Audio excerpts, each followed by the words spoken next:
حضرت ادریس علیہ السلام اللہ تعالیٰ کے تیسرے نبی تھے جو حضرت آدم علیہ السلام اور حضرت شیث علیہ السلام کے بعد نبوت کے جلیل القدر منصب پر فائز ہوئے۔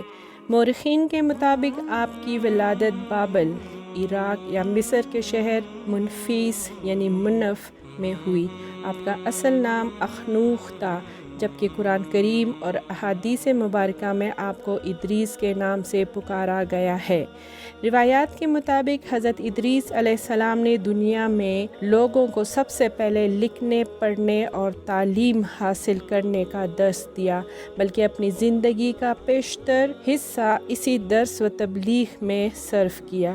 چنانچہ لوگ آپ کو ادریس یعنی درس دینے والا کہہ کر پکارنے لگے۔ آپ کا حضرت شیث علیہ السلام کی 5ویں پشت سے تعلق تھا اور آپ علیہ السلام کا شجرہ نسب یوں ہے: ادریس بن یارد بن مہلائل بن کینن بن انوش بن شیث بن آدم علیہ السلام۔ حضرت شیث علیہ السلام کا انتقال ہوا تو کچھ عرصہ بعد ان کے پیروکار بہت محدود تعداد میں رہ گئے۔ قابیل کی اولاد نے کفر و شرک، بدکاری و بے حیائی کا بازار گرم کر رکھا تھا۔ زناکاری اور شراب نوشی عام تھی۔ پاکیزہ رشتوں کی پہچان ناپید ہو چکی تھی۔ بتوں کی پوجا اور آگ کی پرستش ہو رہی تھی۔ گویا دنیا پر شیطان اور اس کے حواریوں کا راج تھا۔ حضرت آدم علیہ السلام اور حضرت شیث علیہ السلام کی قائم کردہ شرعی حدود اور احکامات الہی کو پامال کیا جا رہا تھا، اور یہی وہ وقت تھا کہ جب اللہ جل شانہ نے اس بگڑی قوم میں ایک نبی مبعوث کرنے کا فیصلہ کیا اور اس عظیم منصب کے لیے حضرت شیث علیہ السلام کی نسل سے حضرت ادریس علیہ السلام کا انتخاب فرمایا۔ حضرت ادریس علیہ السلام میں وہ تمام خوبیاں بدرجہ اتم موجود تھی جو اللہ کے نبی میں ہونی چاہیے۔ آپ علیہ السلام حضرت آدم علیہ السلام کے دین کے پیروکار، نہایت عبادت گزار، متقی، پرہیزگار اور انتہائی سچے انسان تھے۔ نبوت کی منصب پر فائز ہوتے ہی آپ نے اپنی قوم کے بھٹکے ہوئے لوگوں میں وعظ و تبلیغ کا کام شروع کر دیا، لیکن راہ ہدایت کا یہ درس اور نیکی کی باتیں ان لوگوں کو بہت ناگوار گزرتی، چنانچہ وہ آپ کے دشمن ہو گئے۔ آپ اور آپ علیہ السلام کے پیروکاروں کو طرح طرح سے اذیتیں دینے لگے، یہاں تک کہ آپ علیہ السلام نے ان کی ایذا رسائیوں سے تنگ آ کر بابل سے ہجرت کا ارادہ کر لیا اور اپنے پیروکاروں کو اپنے اس فیصلے سے مطلع فرمایا۔ چونکہ بابل دریائے فرات اور دریائے دجلہ کے کنارے ایک سرسبز و شاداب علاقہ تھا، لہٰذا لوگوں کے لیے اس علاقے سے ہجرت کرنا خاصا مشکل فیصلہ تھا۔ انہوں نے اس حوالے سے تحفظات کا اظہار بھی کیا، لیکن پھر حضرت ادریس علیہ السلام کے سمجھانے پر وہ لوگ آپ علیہ السلام کے ساتھ ہجرت پر تیار ہو گئے۔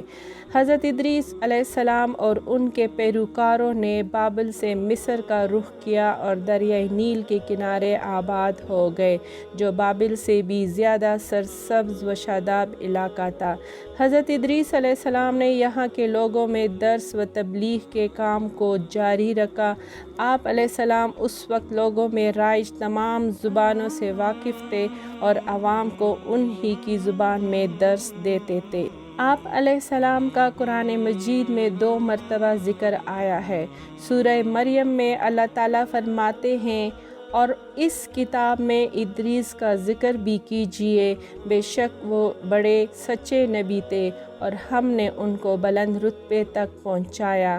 یہ سورہ مریم آیت نمبر 57-58 میں ہے۔ سورۃ الانبیاء میں اللہ تعالیٰ نے فرمایا، اور اسماعیل اور ادریس اور ذوالکفل کا تذکرہ کیجیے، یہ سب احکام الہی پر ثابت قدم رہنے والے لوگوں میں سے تھے۔ سورہ انبیاء آیت 85۔ قرآن کریم کے معروف و مستند تفسیر معارف القرآن کے مطابق حضرت ادریس علیہ السلام حضرت نوح علیہ السلام سے 1000 سال پہلے پیدا ہوئے۔ اللہ تعالیٰ نے آپ کو نبوت کے مرتبے پر سرفراز فرمایا اور آپ پر 30 صحیفے نازل فرمائے۔ حضرت ادریس علیہ السلام وہ پہلے انسان ہیں جنہیں علم نجوم اور حساب بطور معجزہ عطا کیے گئے، نیز سب سے پہلے انہوں نے ہی قلم سے لکھنا اور کپڑا سینا ایجاد کیا۔ ان سے پہلے لوگ عموماً جانوروں کی کال لباس کے طور پر استعمال کیا کرتے تھے۔ پھر یہ کہ سب سے پہلے ناپ تول کے طریقے بھی آپ ہی نے متعارف کروائے اور اسلحہ بھی آپ کی ایجاد ہے۔ آپ نے اسلحہ تیار کر کے بنو قابیل سے جہاد کیا۔ علامہ ابن اسحاق کا کہنا ہے کہ دنیا کا سب سے پہلا شخص جس نے قلم سے لکھا حضرت ادریس ہے۔ معاویہ بن حکم سلمی رضی اللہ تعالیٰ عنہ سے مروی ہے کہ انہوں نے حضور صلی اللہ علیہ وآلہ وسلم سے رمل کے بارے میں سوال کیا۔ یہ ایک ایسا علم ہے جس میں ریت پر مخصوص لکیریں کھینچ کر کچھ معلوم کیا جاتا ہے، تو رسول اللہ صلی اللہ علیہ وآلہ وسلم نے فرمایا ایک پیغمبر تھے جنہوں نے یہ لکھا، لہٰذا جس شخص کا خط ان کے موافق ہو جائے تو اچھا ہے۔ علماء تفسیر فرماتے ہیں کہ پہلا شخص جس نے تبلیغ دین کے لیے وعظ و خطاب کا سلسلہ شروع کیا وہ حضرت ادریس علیہ السلام تھے۔ بلال بن سیار کہتے ہیں کہ حضرت ابن عباس رضی اللہ تعالیٰ عنہ نے حضرت کعب سے پوچھا کہ قرآن پاک میں اس آیت وَرَفَعْنَا مَكَانًا عَلِيًّا اور ہم نے ان کو اونچی جگہ اٹھا لیا کا کیا مطلب ہے؟ تو حضرت کعب نے فرمایا اللہ عز و جل نے حضرت ادریس علیہ السلام کی طرف وحی بھیجی کہ میں تمہیں ہر روز تمام بنی آدم کے اعمال کے برابر درجات دیتا ہوں۔ اس سے مراد اس زمانے کے تمام بنی آدم ہیں۔ تو حضرت ادریس علیہ السلام نے چاہا کہ پھر تو اعمال میں اور اضافہ ہونا چاہیے، لہٰذا جب ان کے پاس فرشتے آئے تو انہوں نے وحی کا ذکر کرتے ہوئے کہا میں چاہتا ہوں کہ ملک الموت سے بات کروں اور پوچھوں کہ کب تک میری زندگی باقی ہے۔ فرشتے نے حضرت ادریس علیہ السلام کو اپنے پروں پر اٹھایا اور انہیں لے کر آسمان کی طرف بلند ہو گیا۔ جب وہ چوتھے آسمان پر پہنچے تو ان کی ملک الموت سے ملاقات ہو گئی جو نیچے اتر رہے تھے۔ حضرت ادریس علیہ السلام کے دوست فرشتے نے ملک الموت سے حضرت ادریس کے بارے میں ذکر کیا تو عزرائیل علیہ السلام نے پوچھا حضرت ادریس کہاں ہے؟ فرشتے نے جواب دیا کہ وہ میری پشت پر ہے۔ اس پر ملک الموت نے حیرت کا اظہار کرتے ہوئے کہا کہ واہ تعجب ہے، مجھے پروردگار کی طرف سے کہہ کر بھیجا گیا ہے کہ حضرت ادریس علیہ السلام کی روح چوتھے آسمان پر قبض کر لوں۔ تو میں نے سوچا کہ وہ تو زمین پر ہے، ان کی روح چوتھے آسمان پر کیسے قبض کروں؟ ابھی اسی سوچ و بچار میں تھا اور زمین پر اتر رہا تھا کہ تم انہیں لے کر چوتھے آسمان پر آ گئے۔ پھر ملک الموت نے ان کی روح قبض کر لی۔ قصص الانبیاء ابن کثیر سے ماخوذ۔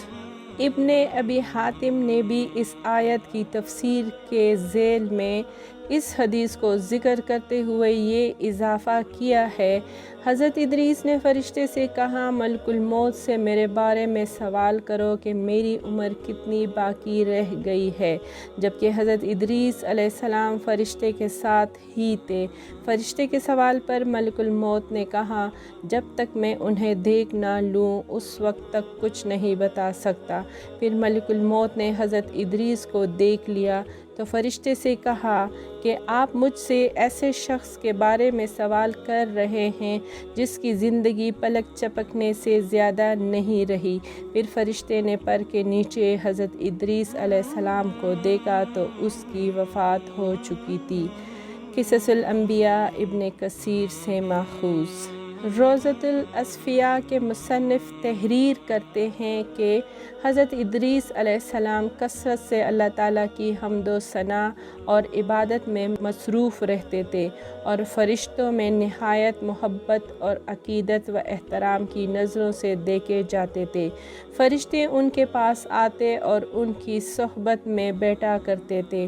چنانچہ ایک مرتبہ حضرت اسرائیل علیہ السلام بھی اللہ تعالیٰ سے اجازت لے کر آئے اور انسانی شکل میں بہت دیر تک ان کی صحبت میں حاضر رہے۔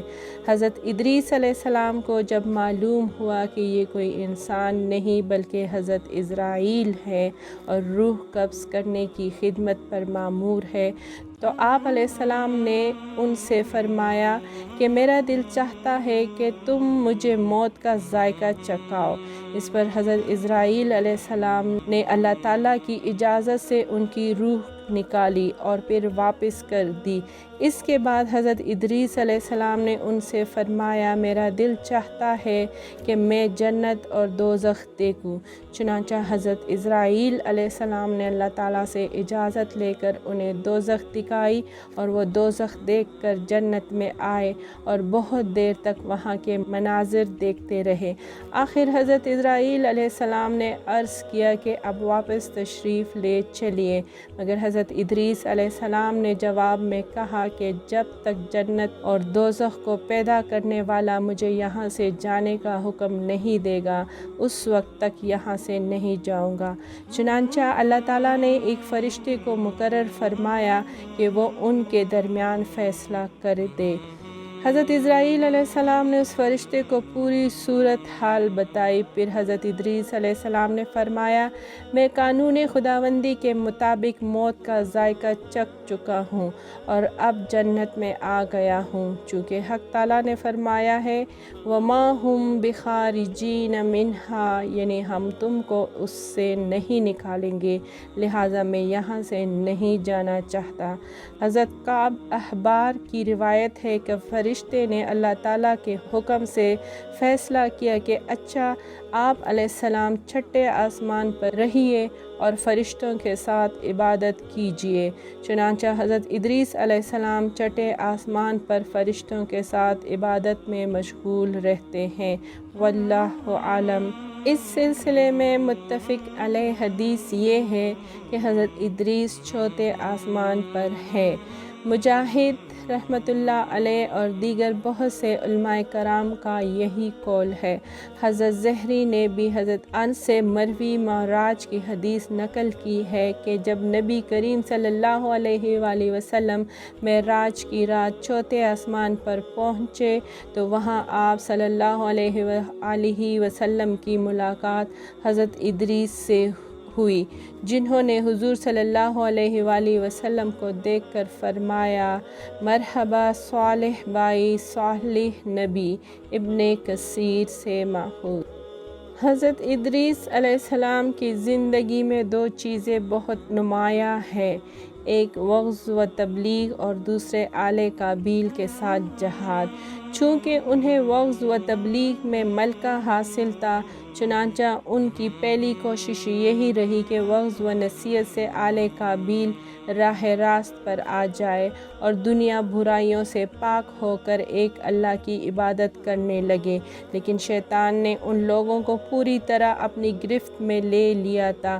جب آپ علیہ السلام ان سے اللہ کی وحدانیت کی بات کرتے، ایک اللہ کی عبادت کی نصیحت کرتے، برائیوں کو چھوڑنے کی تلقین کرتے، تو یہ باتیں ان لوگوں کو بڑی ناگوار گزرتی اور وہ آگ بگولا ہو کر انہیں اذیتیں دیتے، تمسخر اڑاتے، پتھر مارتے۔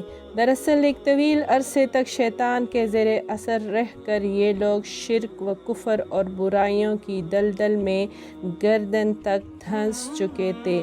دنیا واضح طور پر دو گروہوں میں تقسیم ہو چکی تھی، ایک شیطان کے پیروکار اور دوسرے اللہ رب کائنات کے ماننے والے۔ حضرت ادریس اس صورتحال پر بڑے دل گرفتہ اور پریشان رہا کرتے تھے۔ آپ نے لاکھ کوشش کی کہ کسی طرح تبلیغ کے ذریعے ان لوگوں کو راہ راست پر لایا جا سکے، لیکن جب کوئی صورت نظر نہ آئی تو انہوں نے اللہ تعالیٰ کے حکم سے ان لوگوں کے خلاف جہاد کا فیصلہ کیا۔ انہوں نے اللہ اور اس کے پیغمبر پر ایمان رکھنے والے نوجوانوں کی ایک جماعت کے ساتھ آل قابیل کے ساتھ جہاد کیا، جس میں اللہ تعالیٰ نے انہیں کامیابی عطا فرمائی اور بہت سے لوگ دین حق کی جانب راغب ہو گئے۔